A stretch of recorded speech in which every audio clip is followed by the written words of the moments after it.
క్రైస్తవ సమాజము మర్చిపోతుంది. యేసును జ్ఞాపకం చేసుకుంటున్నామండి. యేసు మా కొరకు పుట్టాడండి, వాస్తవం. కానీ ఎందుకు పుట్టాడని లోకము గ్రహించడం లేదు. మరి మీరెంతవరకు గ్రహించడం లేదు. కానీ నేను నిన్న కాంతారావు తమ్ముడు అయ్యా ఏం పెట్టాలన్నప్పుడు కారులో మేము ఆమె వెంబడి 9 రోజులు తిరిగినాను.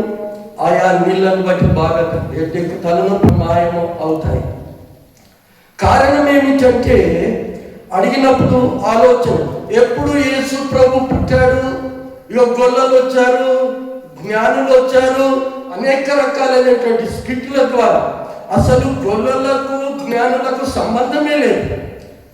పరిశుద్ధ గ్రంథాన్ని మీరు జాగ్రత్తగా పరిశీలిస్తే గొల్లలు జ్ఞానులు ఇంకా ఉంటాడు అక్కడ. సందడే సందడి, ఎక్కడ సందడి, వాళ్ళ బాధలో వాళ్ళు ఉన్నారు. ఎక్కడ కనడానికి స్థలం లేక, ఎక్కడ ప్లేస్ లేక, ఎక్కడ కన్నదో మరి అమ్మ తెలియదు ఇంతవరకు. అది పరిశుద్ధాత్మ యొక్క మర్మం.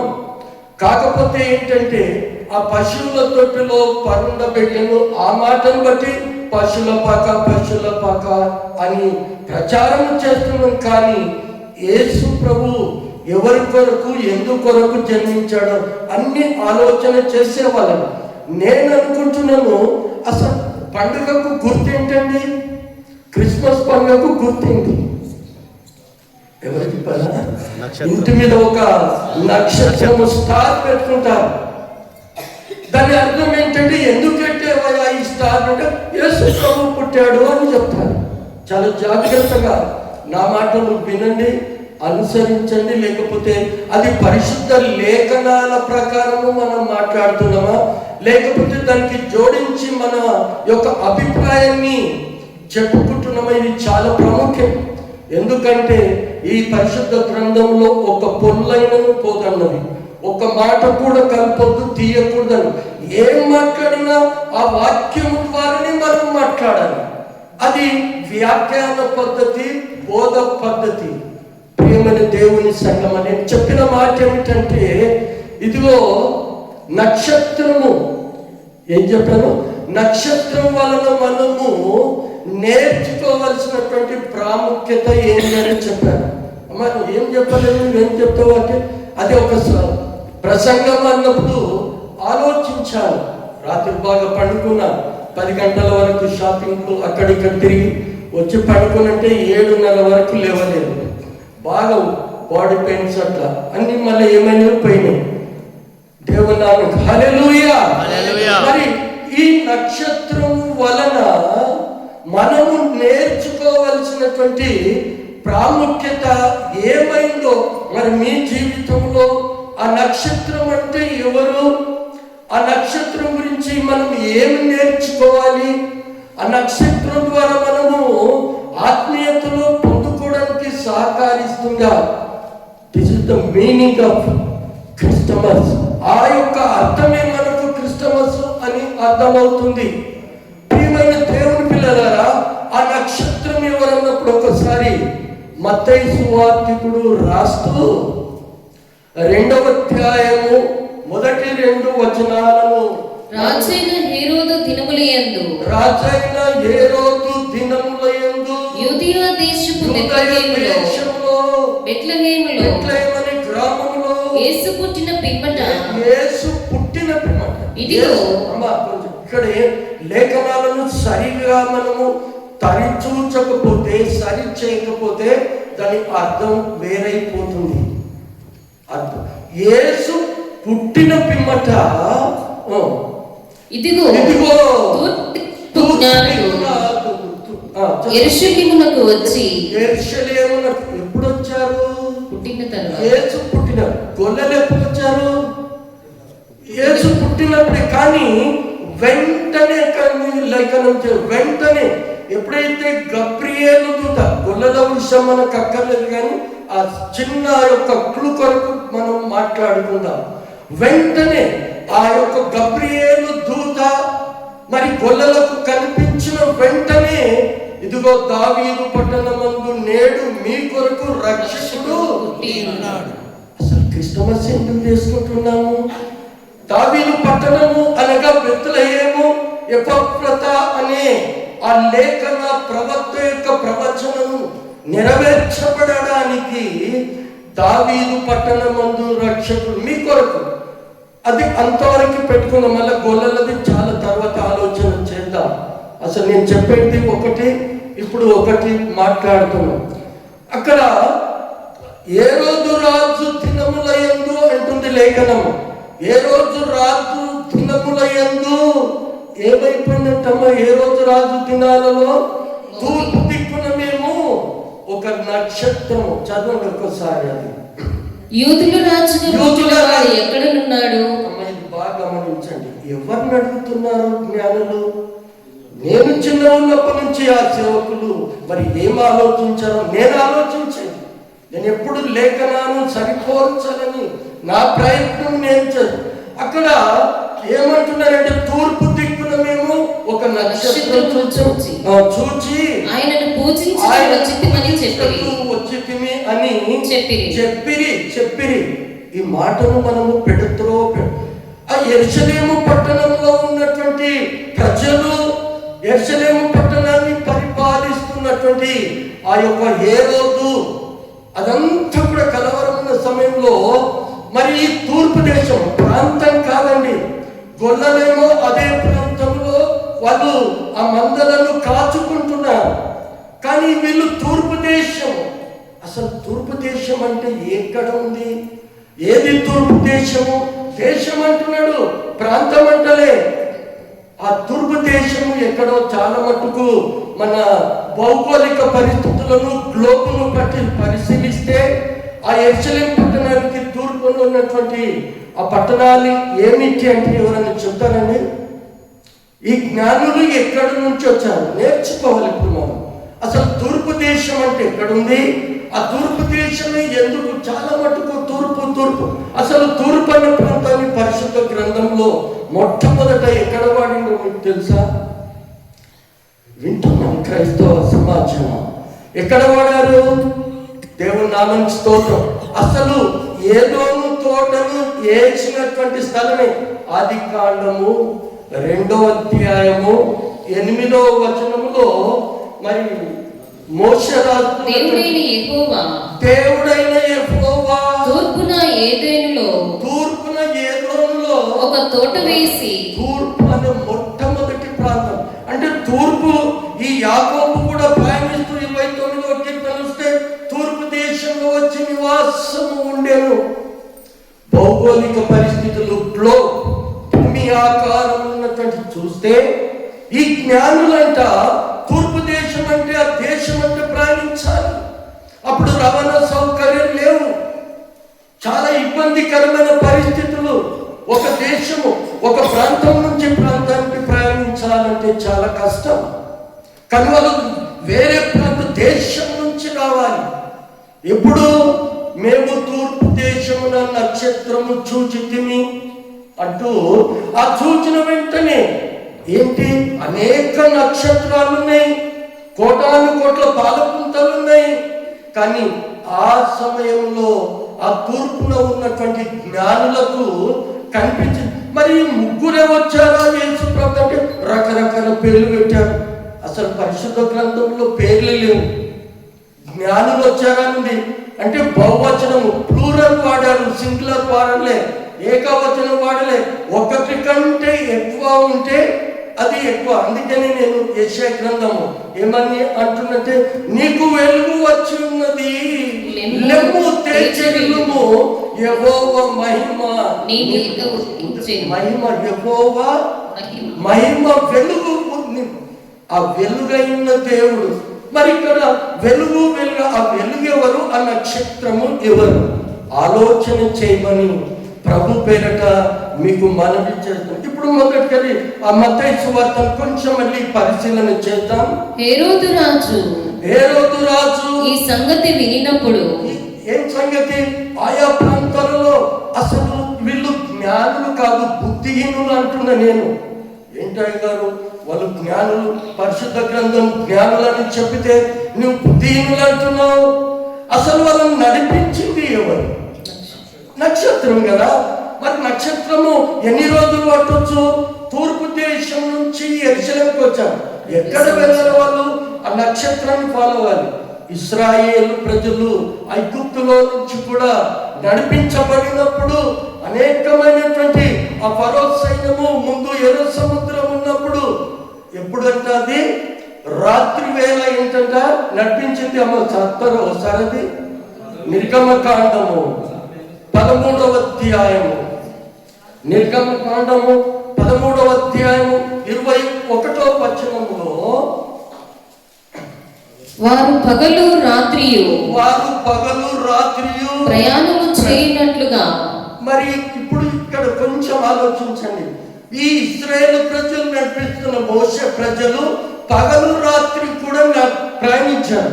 మరి ఈ జ్ఞానులు రాత్రి మాత్రమే ఎందుకు? కారణము నక్షత్రము ఉదయంలో కనిపించదు. కానీ అంటే రాత్రి ప్రయాణించారు, పగలు వాళ్ళు విశ్రాంతి తీసుకున్నారు. మరి ఎన్ని రోజులు పట్టొచ్చు? అది మనం ఆలోచన చేద్దాం. నక్షత్రము అంటే ఎవరు? ఆ నక్షత్రం యొక్క ప్రాముఖ్యత, ఆ నక్షత్రము మనకు నేర్పించే ప్రాముఖ్యత, కొన్ని మాటలు తొందర మనం అక్కడ పగలు రాత్రి వారు ప్రయాణము చేయొచ్చు. యెహోవా త్రోవలో వారిని నడిపించుటకై పగటి వేళ మేఘస్తంభమును వారికి వెలిగించుటకు రాత్రి వేళ అగ్నిస్తంభములో ఉండి నడిపించడానికి ఇప్పుడు జ్ఞానులను నడిపిస్తుంది. అందుకనే యెషయా గ్రంథము 60వ అధ్యాయము 6వ వచనంలో ఒంటెల సమూహము ఆ రోజు ప్రయాణ సాధనాలు ఏంటి అంటే ఆఖరికి గాడిదలు, గుర్రాల మీద ఎక్కువ దూరం ప్రయాణించలేరండి. అది ఎందుకంటే ఎగురుకుంటా దూకుతుంటా చాలా తక్కువ. ఆ రోజు గుర్రాలు ఉన్నది కూడా తక్కువని. గాడిదలు ఉన్నాయి వాహన సాధనాలుగా. ఇంకేమున్నాయి? ఒంటెలు. ఇస్సాకును ఎంతమంది తెచ్చినప్పుడు కూడా ఎంతమంది బయలుదేరారు? ఎంతమంది బయలుదేరారు? ఏం చేశారు?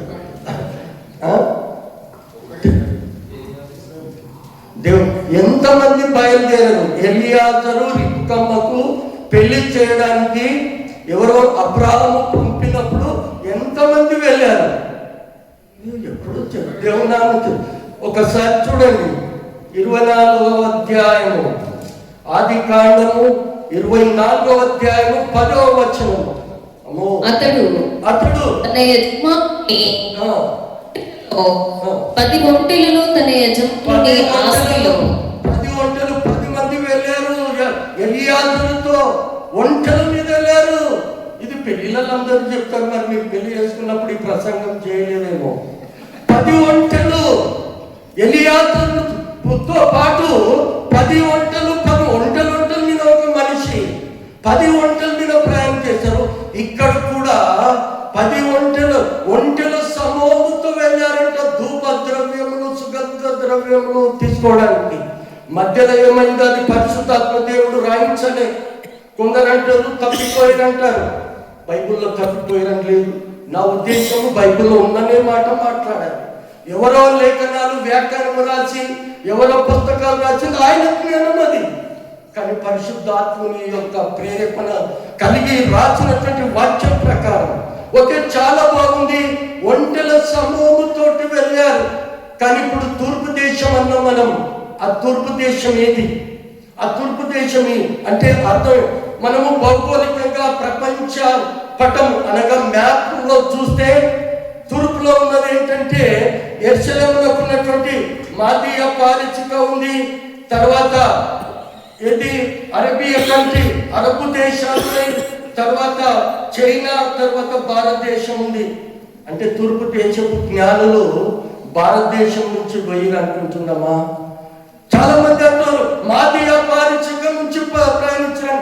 అసలు పరిశుద్ధ గ్రంథాన్ని సంప్రదించకుండా, ధ్యానించకుండా ఎక్కడో వాళ్ళ నోటికి వచ్చిన మాటలు మాట్లాడడం.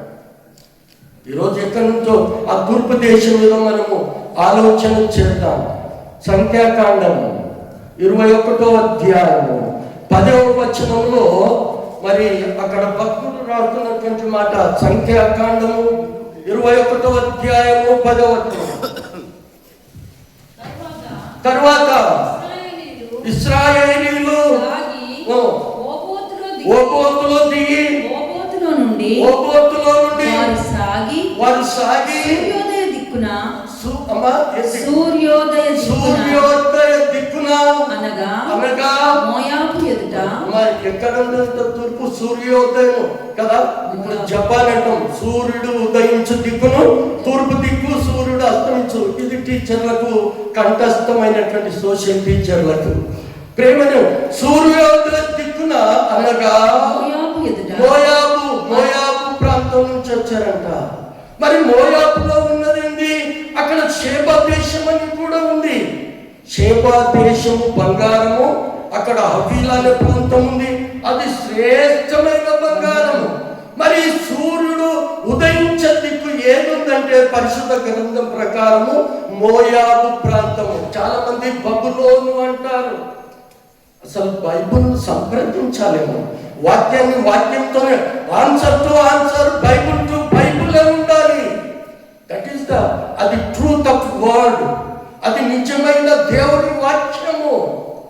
ఈరోజు వాక్యం ఉంటున్న ప్రియమైన సహోదరి, ఇప్పుడు ఎక్కడి నుంచి బయలుదేరారు? తూర్పు దేశం అనగా మోయాబు ప్రాంతం నుంచి బయలుదేరారు. ఇప్పుడు 3వ వచనం మత్తయి సువార్త 2వ అధ్యాయము 3. హేరోదు రాజు ఈ సంగతి విన్నప్పుడు, అంతకుముందు అక్కడ ఆగిపోయి మళ్ళీ ముందుకు వచ్చాము. అసలు హేరోదు దగ్గరికి పోవడానికి కారణం ఏంటండి? జ్ఞానులు ఆలోచన చేశారా? నేర్చుకుందాం మంచిగా. నేను కూడా I'm a student, always I'm learner. నేను ఎప్పుడు నిరంతరంగా ఒక స్టూడెంట్ కానీ, ఒక టీచర్ కానీ, ఒక సేవకుడు నిరంతరంగా అభ్యసించే ఇస్ ద స్టూడెంట్. ఎప్పుడు ముసలైనా నేర్చుకున్నా ఇంకా తక్కువనే చదివిన వాక్యం చదువుతుంటే కూడా క్రొత్త విషయాలే బయటపడతాయి తప్ప సంపూర్ణమైన జ్ఞానము సంపూర్ణుడు ఒక్కడే. ఈ యొక్క పునరుత్థాన దినములో మనం నేర్చుకుంటున్నది అంటే అంతకంటే ముందు ఆ నక్షత్రాన్ని ఫాలో అనుకుంటూ వచ్చారు జ్ఞానంగా. అందుకని దేవుడు అంటాడు, బుద్ధిమంతులను సిగ్గుపరచుటకు బుద్ధిహీనులని ఎన్నుకున్నాడంట. తూర్పు దేశ జ్ఞానులు, అదే రాజుల గ్రంథము 4:31 అంటాడు, తూర్పు దేశపు జ్ఞానుల కంటే అధికమైన జ్ఞానము ఎవరికి? 4వ అధ్యాయం 30-31 మీరు తీసుకున్నాక నేను ప్రతిసారి చెప్తున్నాను, ఇస్ ద పెన్ డ్రైవ్ ఇక్కడ ఉండాలని చెప్తున్నాను. నేను ముసలోని 65 సంవత్సరాలు ధ్యానిస్తున్నాను. ఇది నాకు ఒక ఖడ్గము ఎడమ భుజంగానే కుడి భుజంగానే ఉండాలి. ఇంకా కొన్ని దినాలు అయితే ఎన్నో రోజులను చెప్తున్నాను, వాక్యం దొరకదు. అనేకమైన కష్టాలు, అనేకమైన ఇబ్బందులు, అసలు ఆరాధనలే ఉండవు. అది మీరు చూస్తారు, అయ్యా మీరు చెప్పింది నిజం అంటారు. నువ్వు ప్రార్థన ఆరాధన అంటే నిన్ను కొట్టి చంపే రోజులు. ప్రేమ సంగమా, ఈరోజు ఆ జ్ఞానులు యెరూషలేము పట్టణానికి వచ్చారు. ఎక్కడ వెళ్ళలే జ్ఞానులు? బెత్లెహేముకు వెళ్ళలే. యూదయ దేశంలో ఉన్న బెత్లెహేము, ఆయన దావీదు వంశమందును యూదా గోత్రంలో పుట్టినవాడు కనుక. ప్రేమను దేవుని సంగమా, ఈరోజు అజ్ఞానంగా ప్రవర్తించారు. ఆ యెరూషలేము పట్టణం అంతా కూడా సంచరించారు. తీరా ఎక్కడికి వెళ్ళారు వాళ్ళు? హేరోదు దగ్గరికి వెళ్ళారు. అక్కడ ప్రజలను అడిగినాడు, ఎందుకంటే వాళ్ళ ఊహ అంతా రాజుగా పుట్టబోతున్నాడు కనుక ఈ రాజు ఎక్కడ పుడతాడు? బెత్లెహేము కాదు. లేఖనాలను వారు పరిశోధిస్తారు జ్ఞానులు, ధర్మశాస్త్రం ఎరిగిన వాళ్ళు. కానీ ఆ నక్షత్రాన్ని నడిపించే నక్షత్రంగా ఈరోజు నీవు నేను సంఘాన్ని, అవిశ్వాసులను సంఘం దగ్గరికి నడిపించే ఆ నక్షత్రం వల్ల నీవు వెలిగింపబడాలని క్రీస్తు కోరుకుంటుంటే, ఇంకా ఆ చింకిపోయిన స్టార్ని కడుతున్నాం, జనవరి అయితే తీయము. కానీ దేవుడు అంటున్నాడు, ఆ స్టార్గా నక్షత్రంగా నీవు ఉండాలంటున్నాడు దేవుడు. Hallelujah, happy happy Christmas, merry Christmas, merry Christmas. Happy నువ్వు ఆ వెలుగుగా నక్షత్రంగా వెలిగింపబడాలని దేవుని కోరిక అయితే నీవేం చేస్తున్నావు? అదేదో తెచ్చి స్టార్ కడతావు, నీవు కింద ఉంటావు. ఆ స్టార్ ఎందుకు అంటే దేవుడు పుట్టిండు అంటావు అంతే. కానీ ఎందుకు పుట్టిండు అనేది ఆ వ్యక్తి ఆలోచన చేయడం లేదు. ప్రేమని దేవుని పిల్లలరా, అక్కడ వెళ్ళి ప్రజలను సంప్రదించాలి. ఆ మాటను చూడమ్మా, అది వచ్చినప్పుడు మొదటి యూదుల రాజుగా పుట్టినవాడు ఎక్కడనున్నాడని తూర్పు దిక్కున మేము ఆయన నక్షత్రం చూసి ఆయనను పూజింపవచ్చుమని చెప్పిరి. వచ్చించమని ఎవరోకులు చెప్పారా? ప్రజలను అడిగారా? చూసారా అమ్మా? జ్ఞానులను అడిగినని ఉంది అక్కడ. చెప్పిరి ఎవరికి? అప్పుడు ఈ వార్త ఈ నోట ఆ నోట ఈ చెవుల పడి ఆ యెరూషలేము పట్టణంలో ఉన్న అయ్యా, నీవే మాకు రాజుగా ఉన్నావు, ఇంకెవరో రాజులు పుట్టారంటే వీళ్ళు వచ్చారు తూర్పు దేశం నుంచి అన్నప్పుడు ఆ యెరూషలేము పట్టణం అంతా ఏమైంది? కలవరం మొదలైంది. అప్పుడు హేరోదు రాజు అన్నప్పుడు హేరోదు రాజు ఈ సంగతి విన్నప్పుడు అతడును ఏం సంగతి? అయ్యా, ఒక రాజు పుట్టబోతున్నాడంట, పుట్టాడంట, నీవున్నావు. దట్ ఈస్ అక్కడ ఉన్నటువంటి సందర్భం. ఓ రాజు పుట్టాడంట, ఆయనను ఏం చేయడానికి వచ్చారంట? పూజించడానికి. డైరెక్ట్ తెలుసు, కానీ వాళ్ళు నక్షత్రాన్ని నడిపించే లక్ష్యం అంటే ఇంచుమించు రాత్రులు ప్రయాణిస్తే బహుశా సంవత్సరం నుంచి 2 సంవత్సరం మధ్య పట్టొచ్చు. ఎందుకంటే పరిశుద్ధ గ్రంథంలో ఇంత సమయం లేదు కనుక చెప్పొచ్చు. ఎందుకంటే ఈ గ్రంథంలో ఉన్నది ఇప్పుడు మాట్లాడుకోవాలి. ఎంత సమయం పట్టొచ్చు జాగ్రత్తగా నన్ను మీరు ఫాలో అయితే కొంచెం నా ఆలోచన కూడా మీకు అర్థమవుతుంది. అప్పుడు ఆయనతో హేరోదు రాజు, యూదుల రాజుగా పుట్టినవాడు ఎక్కడ ఉన్నాడు అని అప్పుడు అడిగి ఆ హేరోదు రాజు ఆ మాట విని, చదవండి సిస్టర్, అతనితో కూడా యెరూషలేము వారందరూ కలవరపడిరి. కలవరం స్టార్ట్ అయింది. ఏంటి హేరోదు రాజు నేనున్నది మరొక రాజా అని అప్పుడు హేరోదు రాజు విని ఈ మాట చెప్పిన తర్వాత అందరిని పిలిపించాడు. సకల విద్య ప్రావీణ్యత గల తత్వవేత్త జ్ఞానం అనగా ప్రధాన యాజకులు శాస్త్రులు రండి. అంటే అంతవరకు ఏ రోజు ధర్మశాస్త్రము చదవలేదు అనేది అర్థమైపోతుంది. ఎవరు పిలిచాడంట? ప్రధాన యాజకులను శాస్త్రులను పిలిపించి చదువు. కాబట్టి రాజు ప్రధాన యాజకులను ప్రజలలో నుండి శాస్త్రులను అందరినీ సమకూర్చి క్రీస్తు ఎక్కడ పుట్టినాడని మీ గ్రంథం విప్పండి అన్నాడు.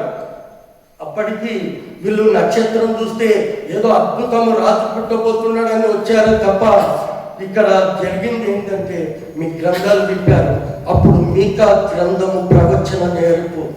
యూదా అంటారు కదా, యూదా బెత్లెహేమా, నువ్వెంత మాత్రము అల్పమైన దానవు కాదు, ఇశ్రాయేలు ప్రజలను ఏలబోవాడు నీలో నుంచి మీకు 5:2 ఉంటుంది. తీసుడు ఎందుకమ్మా అన్ని 60 ఏళ్ళకి 60 క్రిస్మస్లో తీసుకున్నాము ఆ మాటలు. మీకా ప్రవక్త ఇదిగో యూదా దేశంలో ఉన్నట్టు యూదా బెత్లెహేమా, నీవెంత మాత్రము అల్పమైన దానవు కాదు. అప్పుడు గ్రంథాలు విప్పి వాళ్ళు శాస్త్రులు చెప్తున్నారు, అయ్యా ఇదిగో యూదా బెత్లెహేములని. ఎంత మంచిగా ఎంత సంతోషపడ్డాడు హేరోదు. అవునండి, హేరోదు అనగా గర్వము, ప్రౌడ్. హేరోదు అంటే ఏంటి? గర్వము. అప్పుడు ఆ కుయుక్త బుద్ధి, మోసకరమైన బుద్ధి, ఆహా అలానా పుట్టాడా, అయితే మీరు వెళ్ళండి. ఇంకా అక్కడ చక్కటి మాట 9వ వచనంలో ఉంటదమ్మా. వారు రాజు మాట విని బయలుదేరి పోవచ్చుండగా ఇదిగో తూర్పు దేశమున వారు చూచిన నక్షత్రము. ఇప్పుడు 5-6 వచనాలు చదవండి సిస్టర్. ఇక్కడ చక్కటి మాట. యూదయ బెత్లెహేములోని ఏలయనగా యూదయ దేశపు బెత్లెహేమా, నీవు యూదా ప్రధానులలో ఎంత మాత్రమును అల్పమైన దానవి కావు. ఇశ్రాయేలులను నా ప్రజలను పరిపాలించు అధిపతి నీలో నుండి వచ్చును అని ప్రవక్త ద్వారా వ్రాయబడి ఉన్నదని. అది ప్రవక్త అంటే మీకా ప్రవక్త. ఇప్పుడు చదవండి సిస్టర్. అంతటా హేరోదు ఆ జ్ఞానులను రహస్యంగా పిలిపించి, అప్పుడు పిలిపించాడు జ్ఞానులు రహస్యంగా తీసుకుపోయి, రహస్యంగా పిలిపించి ఆ నక్షత్రము కనబడిన కాలము. చాలా జాగ్రత్త, ఇక్కడ నుండి కీ పాయింట్ మనకు. వాళ్ళు వచ్చారు, అడిగారు, మరి అందరూ ముందరవచ్చు, యెరూషలేము ప్రజలు ఉన్నారు. కానీ ఆ జ్ఞానులను హేరోదు ఏం చేశాడు? రహస్యంగా పిలిపించి ఆ నక్షత్రము కనబడిన కాలము. వినలేదు మాటలు. రహస్యంగా జ్ఞానులను పిలిపి, జ్ఞానులు వచ్చి బంగారం పెట్టిరి. అక్కడ మరియమ్మను, బొమ్మల కొలువు అయిపోయింది క్రిస్మస్ అంటే. అక్కడ మరియమ్మ, యేసేపు, మధ్యలో గొల్లలు, జ్ఞానులు. అదేనా బొమ్మల కొలువుగా మారిపోయింది క్రిస్మస్. నీ హృదయంలో ఇదిగో యెహోవా వెలుగు నీ మీదకి వచ్చింది, లేమో తెరిలించుము, యెహోవా మహిమ నీ మీద ఉంది. అక్కడ వాళ్ళు ఏమన్నారు? రెండవ ఆయన నక్షత్రము. జ్ఞానులు ఏమన్నారు? ఆయన నక్షత్రము తూర్పు దేశంలో మేము చూచి ఆయనను పూజింపవచ్చింది. That is the meaning of. ఆ జ్ఞానులు వచ్చింది పూజించడానికి. ఎవరిని పూజిస్తారండి? ఒక మహా గొప్ప వ్యక్తిని పూజిస్తారు. అట్టితో పుట్టిన వాడిని. ఆ జ్ఞానం తెలుసుకున్నది అద్భుతమైనటువంటి ఆ నక్షత్రాలలో ప్రత్యేకంగా ఉదయించాడు. ఆయననే యేసు ప్రభు అయినటువంటి ఉదయించే నక్షత్రం. యెహోవా మహిమ నీపై ఉదయిస్తుంది. ఆ నక్షత్రము నీ కుటుంబంలో, మన కుటుంబంలో ఆ ఉదయించాలని ప్రభు కోరుకుంటే మనం ఇంటి మీద నక్షత్రం పెట్టు. నక్షత్రం గురించి ఎవరైనా అడిగితే చెప్పే జ్ఞానం ఉండాలి. అనేక కోట్ల నక్షత్రాలు ఉన్నాయి. ఆ దేశంలోనే ఒక ప్రత్యేకమైన వెలుగునిచ్చే నక్షత్రము, వింతైన నక్షత్రము అలా కనిపించి నడిపిస్తూ చేయి పట్టి నడిపించినట్టుగా కదా తూర్పు దేశంలో. మన పాట కూడా అర్థము. ఏమని పాట అర్థము? తూర్పు దిక్కు చుక్క పుట్టే మేరమ్మ ఓ మరియమ్మ, చుక్కాలు చూసి మేము వచ్చినాము మ్రొక్కిపోవుటకు. చుక్కాలు చూసి మేము వచ్చినాము మ్రొక్కిపోవుటకు. యెరూషలేము పురము చేర వచ్చినాము హేరోదు నొద్దకు. యెరూషలేము పురము చేర వచ్చినాము హేరోదు నొద్దకు. ఎక్కడరేడని అడిగినాము, మనవి చేసినాము. ఎక్కడరేడని అడిగినాము, మనవి చేసినాము. పండిత శాస్త్రులనెల్ల పిలిచినారు, వారు వచ్చినారు. పండిత శాస్త్రులనెల్ల పిలిచినారు, వారు వచ్చినారు. పూర్వ వేదములను తెరచినారు, వారు చదివినారు. పూర్వ వేదములను తెరచినారు, వారు చదివినారు. హల్లెలూయా. 5 నిమిషాలు ముగించుకుందాం. ఇదంతా తూర్పు దిక్కు చూసి అప్పుడు 6వ వచనంలో ఏముందో? అంతరాశంగా పిలిపించి ఆ నక్షత్రమును కనబడిన కాలము. చూడండి, ఇది మనకున్న ఆ నక్షత్రము కనబడిన కాలము వారి చేత పరిష్కారముగా తెలుసుకున్నారంట. ఏ రోజు ఏం చేశాడు? వారి చేత ఎప్పుడు పుట్టాడయ్యా, ఏ కాలంలో పుట్టాడు? అప్పటికి గొల్లలంతా వెళ్ళిపోయారు. ఏ కాలం పుట్టిన సమయము, ఆ రోజులన్నీ సవివరంగా తెలుసుకొని మీరు వెళ్ళి ఆ శిశువు విషయమై జాగ్రత్తగా విచారించండి. మీరు ఆయన కాదా? ఆయనైతే నేను కూడా వస్తా. విచారించి నేను వచ్చి ఆయనను పూజించినట్లు. మంచి ప్రేమతో చెప్తున్నాడా?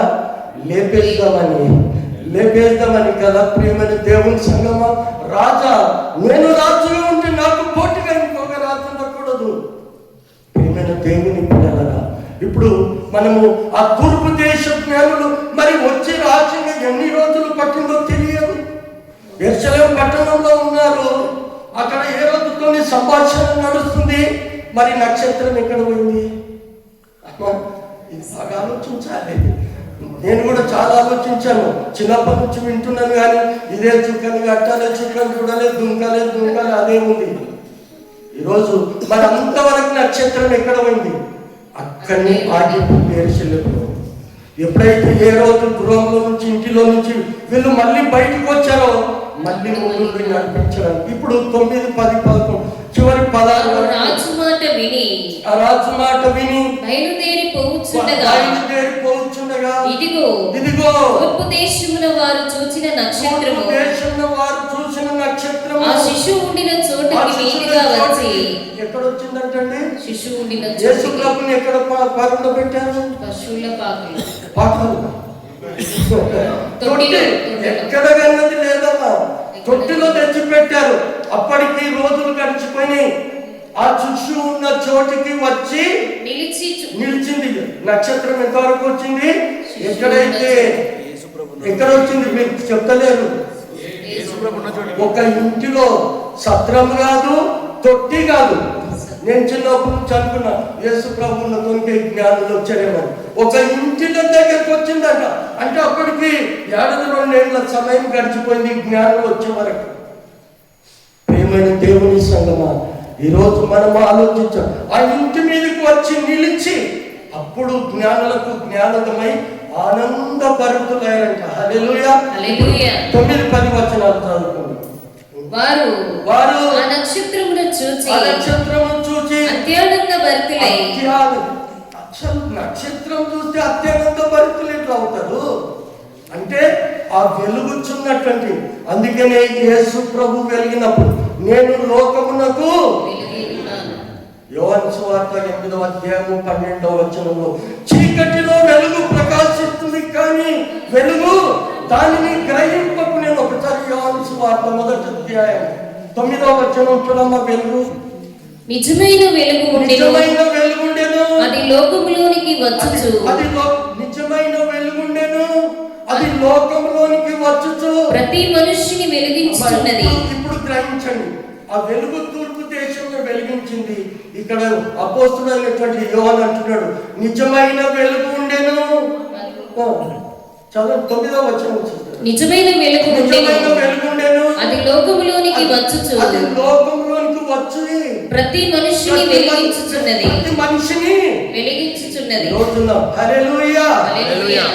నువ్వు నక్షత్రం వల్ల వెలిగింపబడదు. ఇది నేను చెప్పేట కాదు, పరిశుద్ధ గ్రంథంలో చెప్పు. అది లోకంలో కానీ వెలుగు దానిని గ్రహించడం. అందుకని ఏమంటాడు, అది ఏమంటాడు, అది లోకమునకు వెలుగై ఉండేది అంటుంది 12వ వచనంలో. కానీ చీకటి దానిని గ్రహింపకుండేను. ప్రేమలో యాకోబులో నక్షత్రం ఉదయించని సంఖ్యాకాండము 24వ అధ్యాయము 17వ వచనం. అక్కడ యాకోబులో ఉదయించిన నక్షత్రము ఈరోజు నీ లోపల నా లోపల ఎందుకు ఉదయించాడా ప్రభు? వెలుగుతున్న ప్రభు. మత్తయి సువార్త 4:16 అంటది, జబూలూను నఫ్తాలి ప్రాంతములలో మరణ ఛాయలో కూర్చున్న ప్రజలకు గొప్ప వెలుగు. అదే ఉందమ్మా, నేను కరెక్ట్ మాట్లాడుతాను చూడండి. మత్తయి సువార్త జబూలూను దేశమును నఫ్తాలి దేశమును యోర్దానుకు ఆవలన ఉన్న సముద్ర తీరమున అన్యజనులు నివసించు గలిలయలో చీకటిలో కూర్చుని ఉన్న ప్రజలను గొప్ప వెలుగు చూచిరి. గొప్ప వెలుగు ఏం చూశారు? యేసు ప్రభు, నేను లోకమునకు వెలుగు, I am the light of the world, నేను ప్రపంచానికి వెలుగు. ఈ రోజు నీ హృదయంలో ఆ వెలుగు ఉదయిస్తుందా? తూర్పు దేశం ఉన్న జ్ఞానులు ఒక ఇంటికి, అప్పుడు ఆ 16వ వచనం ఒకసారి చదివి తొందరగా ముగించుకుందాం మనం. 16 మత్తయి సువార్త 2వ అధ్యాయము 16వ వచనం. ఆ జ్ఞానులు తన అపాసించినని హేరోదు గ్రహించి, ఆ జ్ఞానులు తనను అపాసించినని హేరోదు గ్రహించాడంట. రమ్మను కదా, రాలేదు. ఏమైపోయి అపాసం ఉందని తెలుసుకొని ఆగ్రహించి, బహు ఆగ్రహం తెచ్చుకొని తెచ్చుకొని తాను జ్ఞానుల వలన కరెక్ట్ చేస్తారు. ఏ రోజు ఇట్లా కూర్చుందని ఇట్లా ఇచ్చేసి ఎక్కడ వాళ్ళు ఎక్కడ అన్నప్పుడు కదా బహు ఆగ్రహము తెచ్చుకొని తాను జ్ఞానుల వలన వివరముగా తెలుసుకొనిన జ్ఞానుల వలన ఏం తెలుసుకున్నాడు? వివరముగా తెలుసుకొనిన ఆ కాలం ఎప్పుడు, ఆ సమయం ఎప్పుడు, అన్ని వివరంగా తెలుసుకొని కాలమును బట్టి చూడండి, ఆ కాలమును బట్టి దాని సకల ప్రాంతంలో 2 సంవత్సరములు మొదలుకొని సంవత్సరాల వారు నిండిన వారిని తక్కువ వయస్సు గల అందరినీ వధించను. ఏంటంట అంటే అప్పటికి యేసు ప్రభుకి ఎన్ని సంవత్సరాలు వచ్చాయి? 2 సంవత్సరాలు.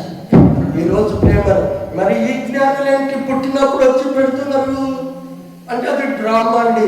అంటే మనం ఏం నేర్చుకోవాలి? డ్రామాగానే నేర్చుకోవాలి. మరి అంతే కదా, డ్రామాను నేర్చుకున్నాం, డ్రామాని వాక్యాన్ని సంప్రదించవచ్చు, వాక్యం దగ్గరికి వెళ్ళొద్దు. అంటే వాళ్ళు వచ్చే సమయానికి 2 సంవత్సరాలు పట్టింది బెత్లెహేముకు రావడానికి. హల్లెలూయా. మరి అక్కడ గొల్లలే లేరు. ఈ గొల్లలకు వాళ్ళకు జ్ఞానులకు అసలు సంబంధమే లేదు. ఒక ఇంటి మీదకి వచ్చింది నక్షత్రం.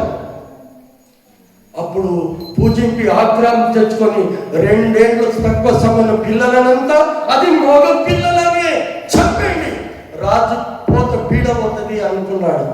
దేవుని దూత ప్రత్యక్షమై ఇదిగో నీవు శిశువును తీసుకొని ఐగుప్తులకు పారిపోనిచ్చినప్పుడు పారిపోతాడు. ప్రియమైన దేవుడు మనం వెలుగునిచ్చేంత వరకు ముగింపుకొని వస్తుంటున్నాం, సమయం లేదు కనుక ఇది చాలా పెద్ద టాపిక్ గా చెప్పాలనుకున్నాం.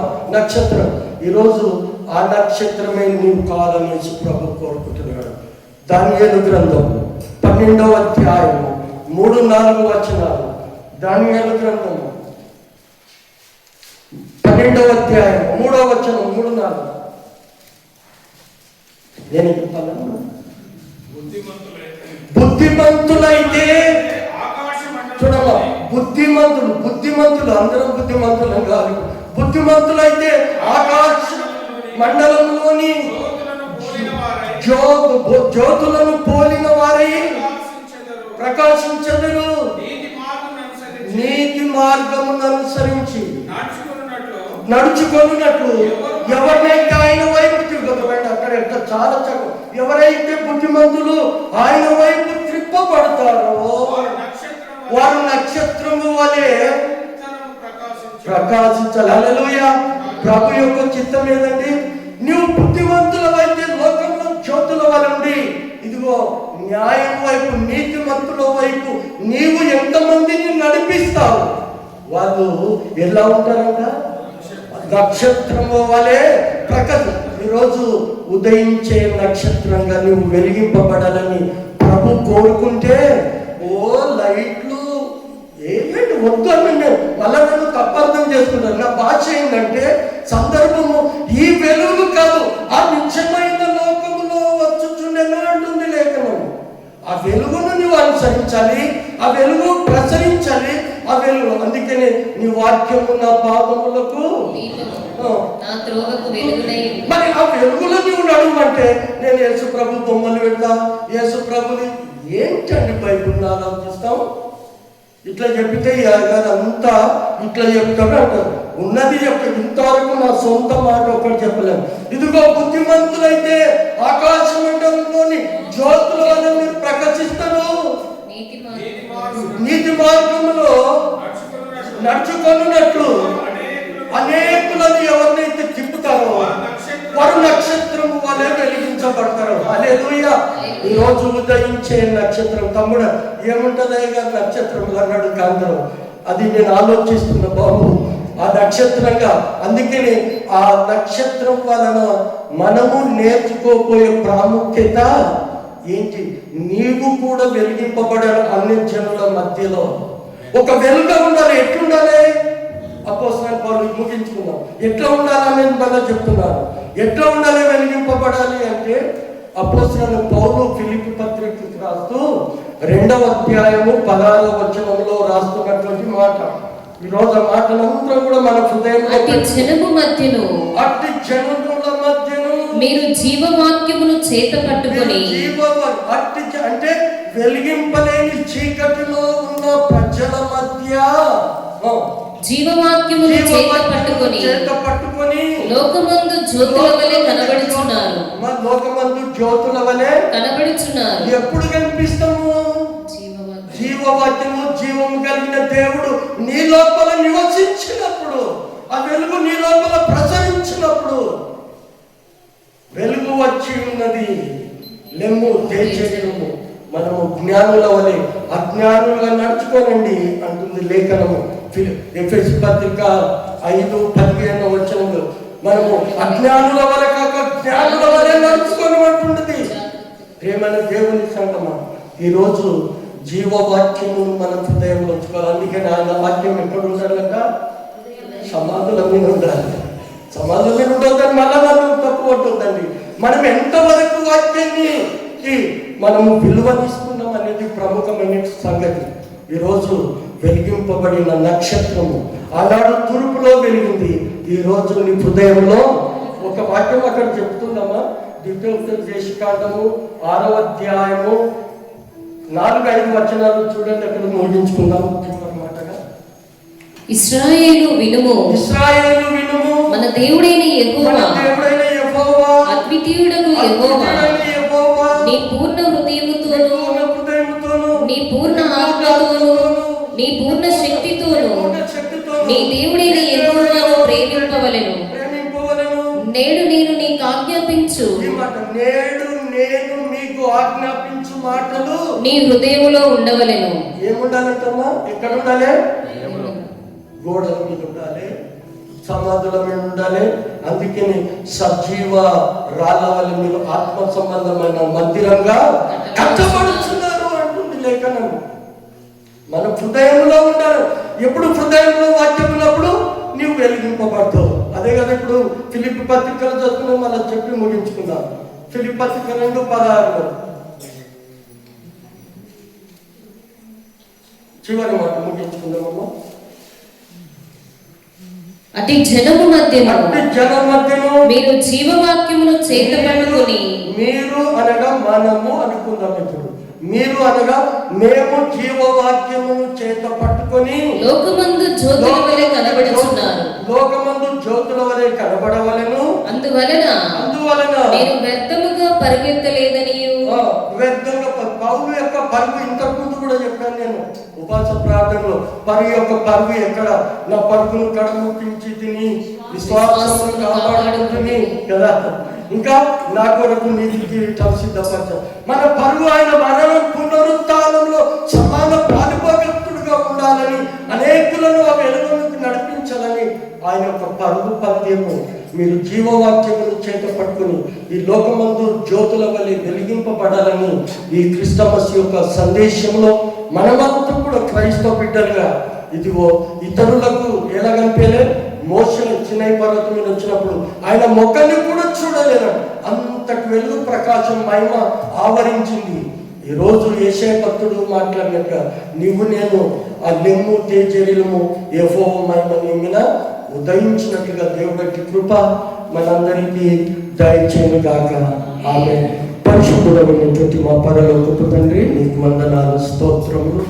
ఇంతవరకు మీరు మా మధ్యలో ఉండి మా మధ్యలో సంచరించి మీరు మాట్లాడిన ప్రతి మాటను బట్టి వందనాలు, స్తోత్రములు చెల్లిస్తూ మా ప్రభువైన యేసుక్రీస్తు పేరట అడిగి వేడుకుంటూ ప్రార్థిస్తున్నాము తండ్రి. ఆమేన్.